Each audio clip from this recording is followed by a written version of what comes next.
Welcome to the Land to Lots podcast, powered by Launch Development Finance Advisors. And now your host, Carter Froelich. This is part two of our series with Paul Johnson, the former executive vice president of the Rancho Mission Viejo company, as well as Teri, Slavik, Suki, the founder of TNT Inc. In this episode, we will be discussing the visioning, planning, and executing of the development of a master plan community. And let me ask you a question, Paul. So when you, and I've got a lot of questions, but are you going out to the same builders with the next phase and giving them first bite at the apple? Or are you just saying, we're going to give us your last and final on this? Yeah, no, I'll give you a little insight into that. We've got a very strong and diverse team of builders. You know, we don't have very many privates anymore. Almost everybody now is a public builder of some scale. But our approach was always to have competition. Competition's a good thing. We're not in the business in philanthropy where we need to make money. Builders need to make money. And they're respectful of the process. So we have a standard group, but we have builders knock on our door, and we're always wanting to keep that list pretty vibrant. And if they want an opportunity to bid, we do. As Teri says, we share everything with the builder.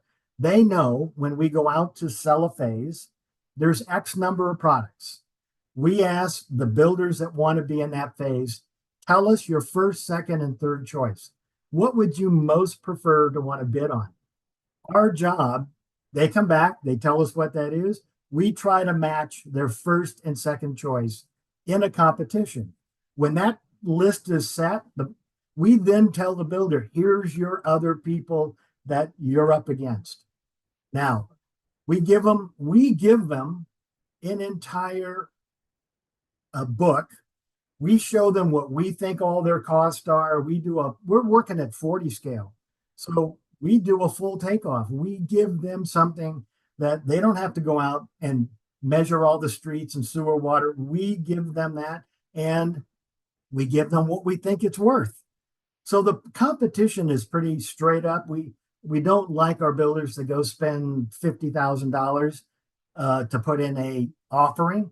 The goal is, if you really want it, give us your deal. And then we've got an amazing gentleman on our side who is in that two-way conversation. And that two-way conversation isn't ever going to be, this is my final call, it is, we want that builder to tell us that's what I can do. Because if we force them down some path, they're just going to go, well, you told me I had to do this, when it all falls apart. That's not what we do. They're out there to do what they want to do at the right price for them. Exactly. And then, Teri, how does that market research, what the buyers want, the product segmentation then come in as it relates? And maybe it doesn't, maybe it's just all numbers, so that when you bring the builders in for that phase, you're capturing in a meaningful, thoughtful way the different buyer segments that are going to be attracted to those offerings. Tell me about the interplay of that. Sure. So the ranch uses a segmentation tool called Mindbase, which is a product from Kantar Consulting. I mentioned Jay Walker Smith earlier. And really, we look at 3 data points. We look at initially profiling what we determine as the submarket.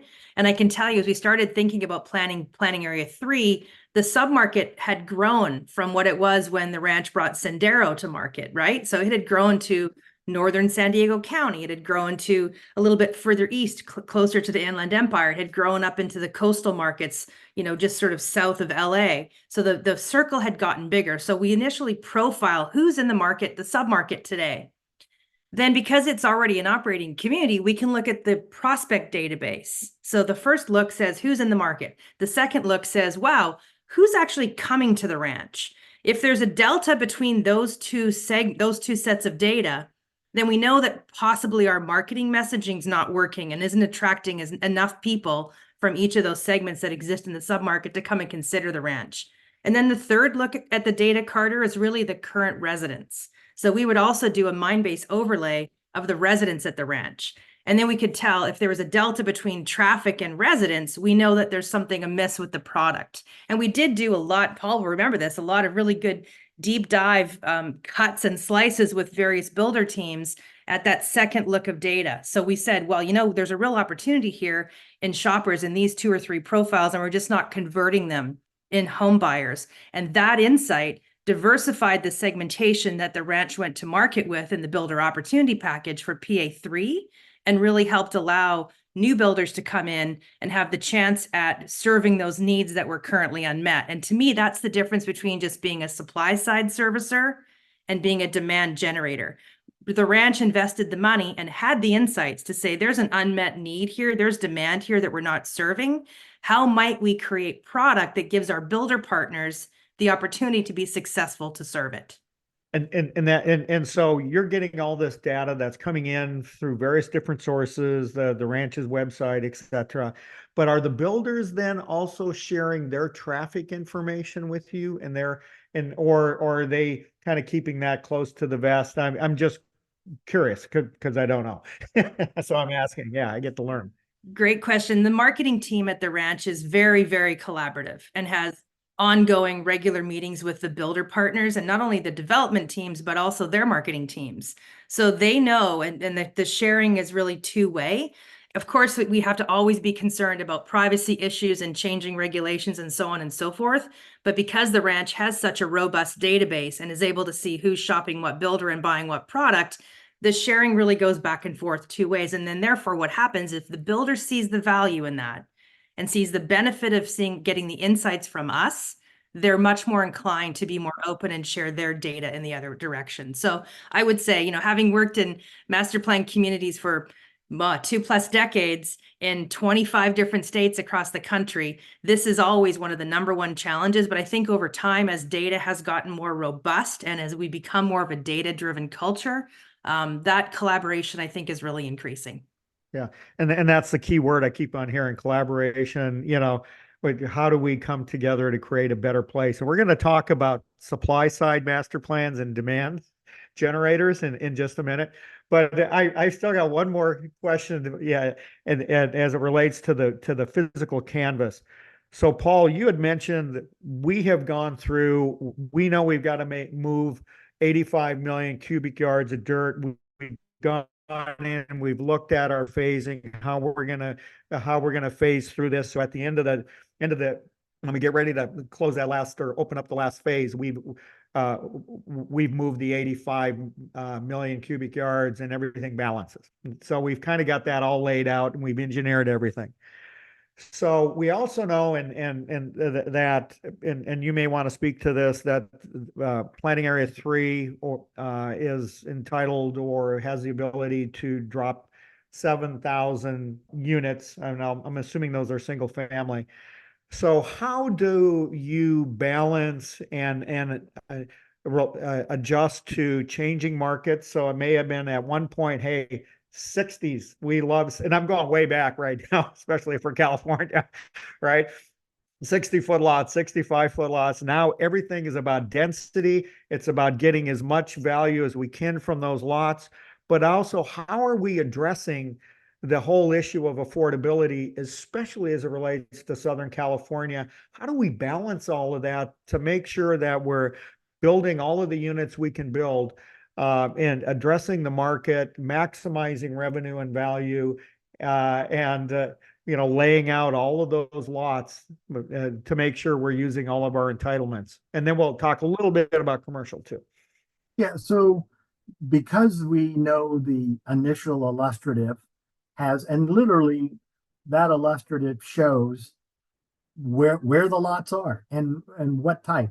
So where the apartments are, where the high density detached is, medium density, low density, where the AQs are.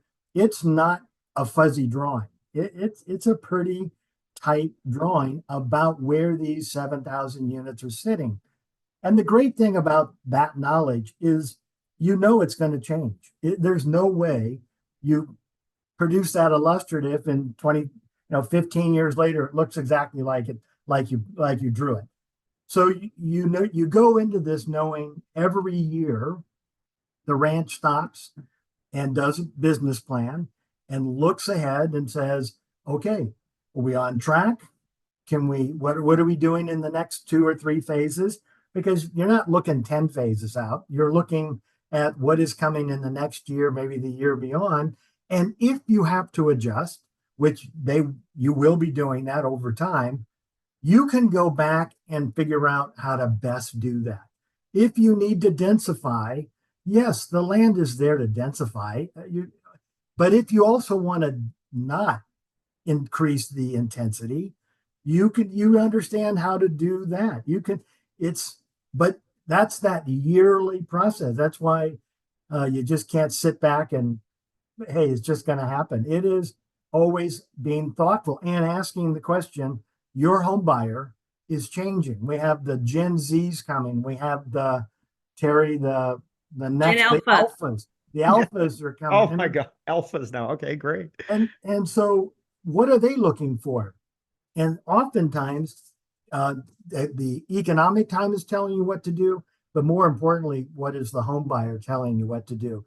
If the alphas all want to live in these tiny miniature houses, the ranch has got to figure out where do they put that? Where does it go? How does it fit with what other product types in the segmentation?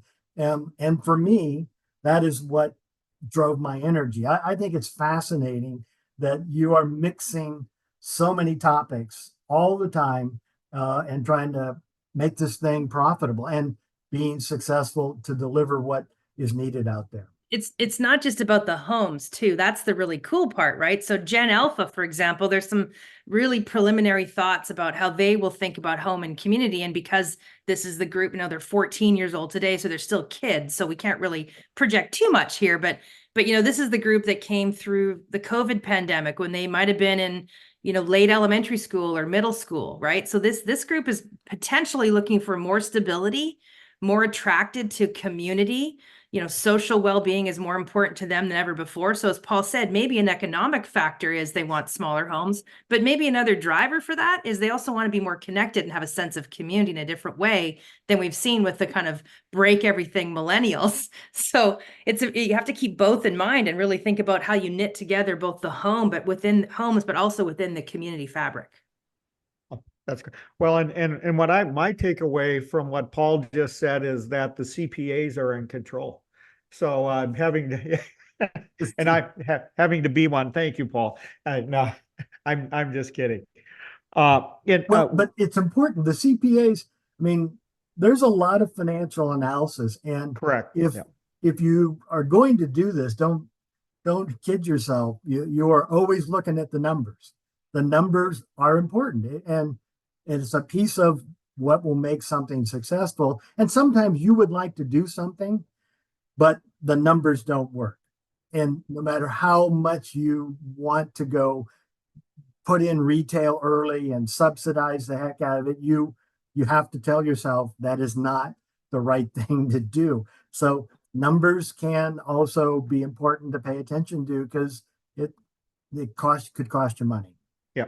And the one thing that I want to point out to our listeners, because I don't see this discipline with all of our master plan developers that you see in the ranch and what Paul had just indicated, that on a yearly basis, they go back and dust off the business plan. Meaning it is not something that is done once and stuck on the shelf and hey, we kind of look at it when every now and then.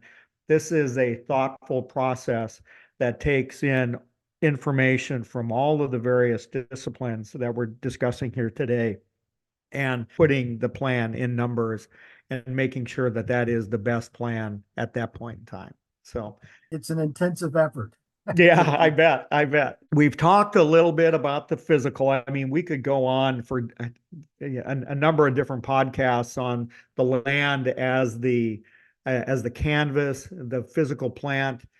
What I'd like to do is start moving over into, the soft infrastructure and programming, but I still would like to tie it back because I have a lot more additional questions related to the physical as well and the interplay between the two. I'm going to throw one thing out, Yeah. and I think it's important in this before we go to the soft or social infrastructure, which is Yep. an incredible icing on the cake for what the ranch does, I think about this first process, which it was intense to get there. It's ongoing every year. There is so many disciplines involved.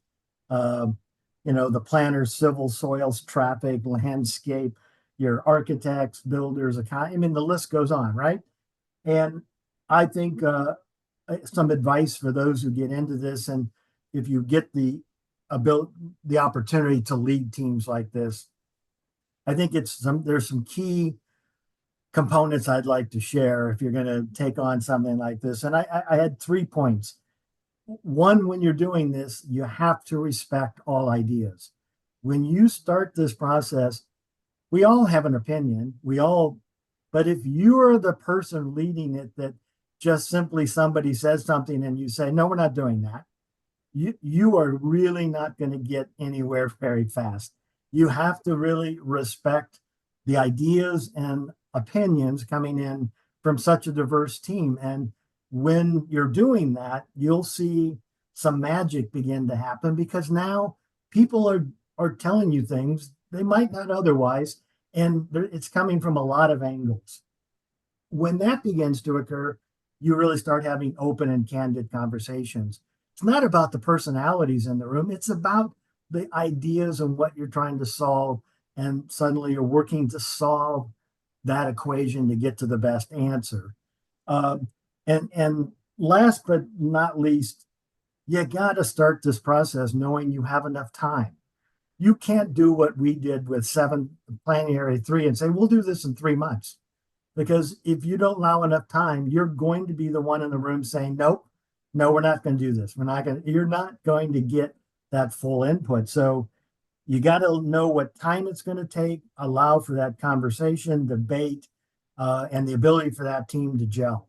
And once they do, you'll be amazed at what you can learn by using that team environment. That was great advice. When it comes to managing this interdisciplinary team, and when you're looking at the next phase, the next project, how much time are you giving yourself? One. Number two, how are you selecting your consultants? And some of these may be a little, and then how do you potentially look for new ideas? Because you may have been using the same team for a long time. Do you look for others? So, yeah. I'm one of those people that I never like to do the same thing twice. Maybe that's a bad thing, but I love creativity. So first off, we're probably always working a year in advance. So if we get a phase launched, we're already starting to look at the next phase, because it's going to take that kind of time again to ask the questions about who's the consumer, is it changing, what's the products, and we're working. So we'll have 2 or 3 phases going at one time. Your product segmentation can't be stacked on top of each other. You need to make sure that the builders you've sold land to have a runway to get their product sold and absorbed before you bring on something that's exactly like what they have, and they're going to compete. Builders don't like that. They're not going to pay you the same thing unless the market demand is there. And we do a lot of market demand. If 2 or 3 of that product type can absorb equally, then we'll try that, and we'll let the builders know, because they're risk averse. So yes, we leave a lot of time to get these phases and get the absorption going well. Our team, people who work for the ranch, know that we are relationship driven. We run open conversations. If they're working for us, they know how we operate. And so we have a long-term relationship with almost all of our consultants. And they like it because we don't bring in just the engineer to sit in the room and tell us what to do. They're in a meeting with the architect, the land planner, the economist. They independently learn more about what this business is all about. And their perspective then when they come in the room is, I need to help my other teammates, my other components to make this work. It's just a whole different way of operating. One of the things that that Paul started at the ranch was a sort of a monthly, sometimes quarterly meeting of the core consultant team and the core development and marketing team at the ranch to get in a room and to listen to other thought leaders, have guest speakers, talk about other analog projects from completely different markets. If we were studying, smaller product, where was it done better? How was it done well? What were the lessons learned? And then how do those lessons apply to what's before us, in front of us at the ranch? So I think it's, again, that open dialogue and always asking. Paul laughs when I say this, but always asking, how might we? Like, how might we look at this opportunity differently, but also responsibly, so that it delivers the financial results, but also the placemaking and the human scale results that we know we want, and that the ranch is very well known for. This concludes part 2 of our series on visioning, planning, and executing the development of a master plan community with Paul Johnson, the former executive vice president of the Rancho Mission Viejo company, as well as Teri, Slavik, Suki, the founder of TNT Inc. Come back for the next installment of this series. And if you find this podcast interesting or helpful, please share it with your colleagues or others that will appreciate it. Thank you so much for listening, and be sure to subscribe to the Land to Lots podcast wherever you get your podcasts. You have been listening to the Land to Lots podcast with Carter Froelich. Follow us wherever you find your podcast to never miss a new episode.